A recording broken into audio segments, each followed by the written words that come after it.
Hello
everybody, কি খবৰ সকলোৰে? মই ৰূপাঙ্কৰ আৰু বহু দিনৰ মূৰত সকলোকে মোৰ ইউটিউব চেনেললৈ স্বাগতম জনাইছো। জুগিবাৰীত হ'ল নতুন দলং। মোৰ থাম্বনেইল দেখি সকলোৱে হয়তো গম পাইছেই। মই আছো এতিয়া জুগিবাৰী বিলত আৰু জুগিবাৰী বিলখন ক'ত আছে সেই বিষয়ে হয়তো আমাৰ গোলাঘাটবাসী ৰাইজক নকলেও হ'ব। যিসকল বাহিৰৰ এই ভিডিঅ'টো চাই আছে তেওঁলোকক মই জনাব বিচাৰিছো জুগিবাৰী বিলখন মাত্ৰ আমাৰ গোলাঘাট টাউনৰ পৰা 4-5 কিলোমিটাৰ মান আহিলে জুগিবাৰী বিলখন পোৱা যায় আৰু এই বিলখন খুব ধুনীয়া। এটা আসলতে ক'বলৈ গ'লে পিকনিক স্পট হয়। ডিসেম্বৰ জানুৱাৰী মাহত এই বিলখনত যথেষ্ট পৰ্যটকৰ ভিৰ হয়। এই বিলখনক এতিয়া ভিলেজ টুৰিজম প্ৰজেক্ট হিচাপে কৰিবলৈ লৈছে আৰু খুব ধুনীয়াকৈ বিলখনৰ পৰিৱেশটো বনাই তোলা হৈছে।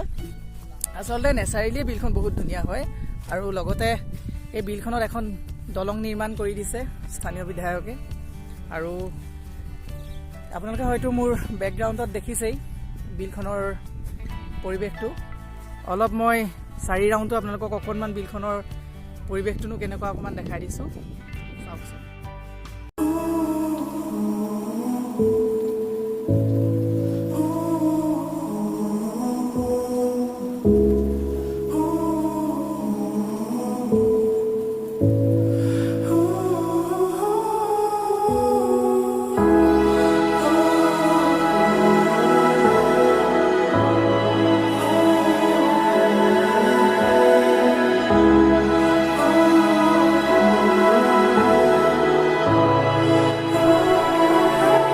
মই আপোনালোকক যোনখন দলঙৰ কথা কৈছিলোঁ কেমেৰা স্ক্ৰীনত ওলাই থকা দলংখনেই হৈছে নতুনকৈ নিৰ্মাণ কৰা দলংখন। খুব ধুনীয়াকৈ কাঠেৰে নিৰ্মাণ কৰা হৈছে।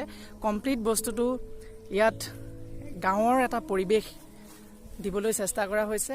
কিন্তু আগতে এই বিলখনক লৈ ইমান মানুহে গম পোৱা নাছিলে, কিন্তু এতিয়া লাহে লাহে বিলখনক লৈ যি পৰিৱেশ সৃষ্টি কৰি দিলে তাৰ বাবে বিলখন সঁচাকৈ খুব ভাল লাগে ইয়াত আহি।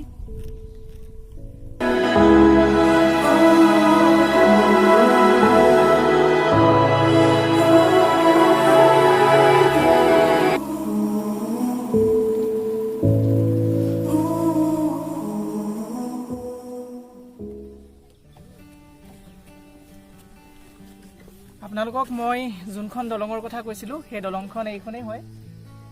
এই দলংখন সম্পূৰ্ণ কাঠেৰে নিৰ্মাণ কৰা হৈছে আৰু ইয়াত এই ঠাইডোখৰতে আগতে এখন বেলেগ দলং আছিলে, যিখন কাঠৰে দলং আছিলে, কিন্তু সেইখন লাহে লাহে বেয়া হৈ গ'লত এইখন আগৰ দলংখন ভাঙি ইয়াত এখন নতুনকৈ দলং নিৰ্মাণ কৰা হৈছে।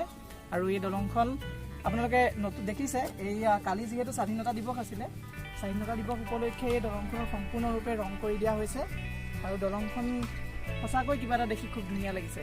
আৰু মোৰ এই ভিডিঅ' চোৱাৰ পিছত হয়তো আপোনালোকে বহুতেই সুধিব পাৰে জুগিবাৰী বিলখন ক'ত আছে। জুগিবাৰী বিলখন গোলাঘাট টাউনৰ পৰা টেনপুৰালি হৈ মাত্ৰ 5 কিলোমিটাৰমান আহিলে জুগিবাৰী বিলখন পাব আৰু আপোনালোকে এটা সুন্দৰ আবেলি এই বিলখনত পাৰ কৰিব পাৰে।